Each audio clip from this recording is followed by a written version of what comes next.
Tonight we're watching Michael Trigg. He's a tight end out of Baylor University.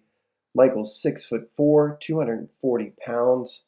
Michael's a long strider with very good speed, flashes playmaking ability and hands, and can definitely threaten the seam consistently. This is Michael. Michael will slow play, a little off the ball, big long strides, goes wide at first, goes up on the feet of the DB, and then one step, plant, instant acceleration, he's by him. See this a number of times on tape, this ability to go up and get the football. This is one of a number of plays that I saw and that I pulled that sort of put you in the mind, or at least have you thinking in advance of sort of the connection between Lamar Jackson and Isaiah Likely. Not to say that he is Isaiah Likely, but you'll see what I mean. Baylor's going to run a snag concept. Usually this is a corner route, but he runs it to the post. But you get flat and then just like a little 6-yard sit run by Michael. What I think I want us to notice is how Michael and the quarterback hook up here. Michael reads. The quarterback has a feel for the defense. And then freestyles it or free forms it. Good ball by the quarterback. Again, that ability to go up and get the football and tuck it. Michael shows the ability to gain separation consistently against off coverage. He's a very good slant runner. Baylor with 3 to the boundary. Michael's our inside number 3 receiver. Michael's going to slow play just a little off the ball and then just quick steps and instant acceleration, crossing the face of the defender, beating the inside leverage, winning on the slant route. Again, he's a really nice slant route runner. I should mention that I don't watch highlight videos or try not to watch those or read scouting reports. Typically, I won't show touchdowns or highlight type plays on this channel for a multitude of reasons. There are some clear-cut highlight plays that you can go and watch. Some really incredible one-handed catch, one in particular versus Kansas State. One of the things I thought was super cool about that is he just kind of catches the ball, goes out of bounds, and then shakes this little kid's hand. Thought that was kind of cool. To me, this is another example of Michael kind of reading the middle of the field defense.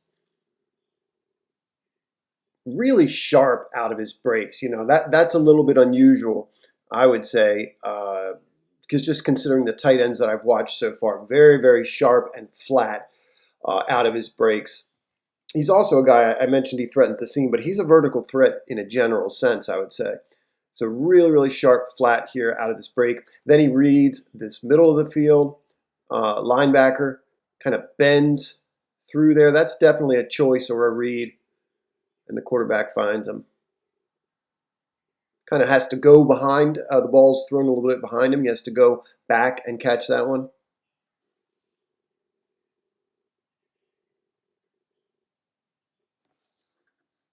It's another instance of him winning on this in-breaker.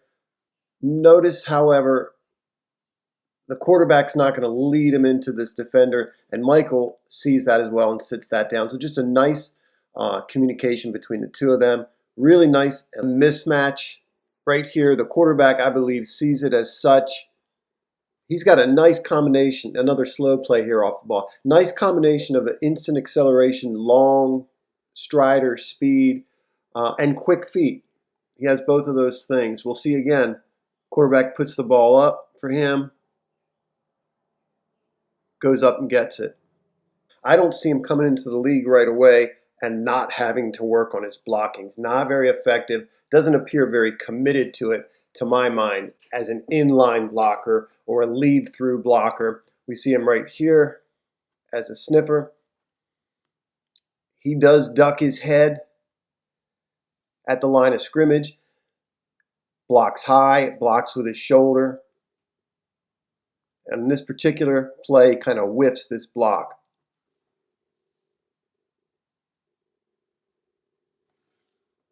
Baylor's short motions Trigg in here. He's the lead through on counter.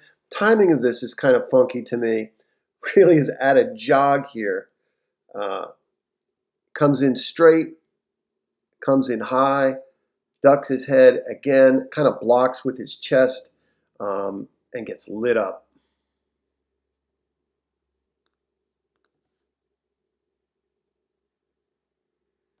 What I'm going to say now may seem at odds with what I've presented so far in the video, but he does drop the football more than you would like. I think in the 4 games I watched, I saw 4 drops. Another thing that I've noticed is that he runs straight up and runs straight into contact. Doesn't always do a good job with his hands getting separation. DB falls down here. This should be a catch. We see him again matched up on a linebacker, and that's a shot the quarterback's going to take. Just a little hesitation move there.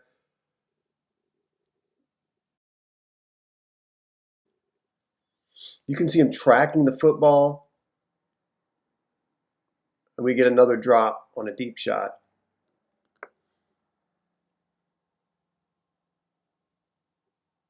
We see him as the number 3 receiver here again. I think he just takes a peek at the defense here, turns his helmet right there. I don't know if we can see that. Lets another one go.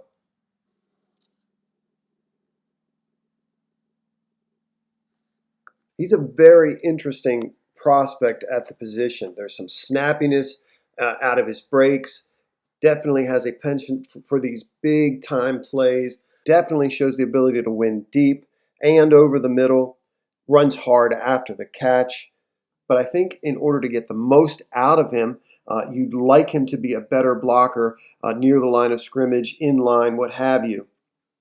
Let me know what you think of Michael Trigg, where you think he might go in the draft, whether or not you would like to see him go to the Ravens.